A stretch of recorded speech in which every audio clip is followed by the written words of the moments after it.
Welcome करती हूँ rubies तड़का में। अस्सलाम वालेकुम। तो इस सख्त गर्मी के अंदर हल्की फुल्की भूख में क्यों ना हल्का फुल्का सा खाना बना लिया जाए, जिसके लिए हमने 2 गिलास के करीब चावलों को आधा घंटा पहले भिगो देना है।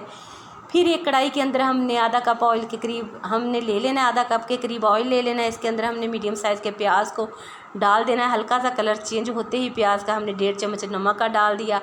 3 चम्मच हमने ज़ीरे के डाल दिए हैं, क्योंकि हम बनाने जा रहे हैं ज़ीरे वाले चावल। तो ज़ीरे वाले चावल जी बहुत मज़े के बनते हैं।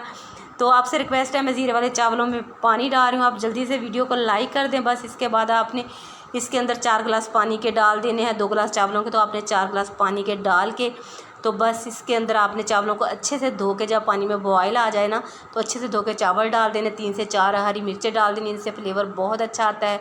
जब पानी बस अंदर खुश्क हो जाए ना तो आपने इसके ऊपर पुदीना हरा धनिया डाल के ना, एक तो इसकी गार्निश हो जाएगी, दूसरा आपने इसको कवर लगा के ना दम पे रख देना है तकरीबन 15 मिनट के लिए मीडियम स्लो आंच के ऊपर। तो चावलों को आ गया है दम, खुशबुएं बहुत मज़े की आ रही हैं। ज़ीरे वाले चावल बहुत मज़े के बनते हैं, आप कोई सी भी दाल साथ बना लें। देखिए कितने खिले खिले से चावल बने हैं हमारे।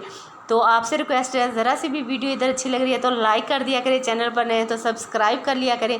अब हम गरम गरम जो ज़ीरे वाले चावल हैं इनको करेंगे, प्लेट में डालेंगे और साथ में मैं बनाए हैं मैंने साबुत मसर, और जी खाने को करेंगे एंजॉय। बहुत मज़े के बनते हैं, आप कोई सी भी दाल साथ बना लें, बहुत मज़े के लगते हैं। साबुत मसरों की रेसिपी मैंने अपने चैनल पर दी हुई है, आप उधर से देख सकती हैं कैसे बनते हैं।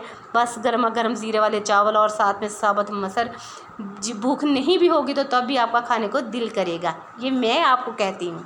आपने ज़रूर ट्राई करना है। आपको रेसिपी ज़रा सी भी अच्छी लगे तो आपने लाइक कर देना है, चैनल पर नए हैं तो सब्सक्राइब कर लेना है। आप सबका बेहद शुक्रिया। बस जी अच्छे अच्छे खाने बनाएं अपने घरों में, जहाँ भी हैं खुश रहें, आबाद रहें और मेरी वीडियो को लाइक कर दें। अल्लाह हाफिज़।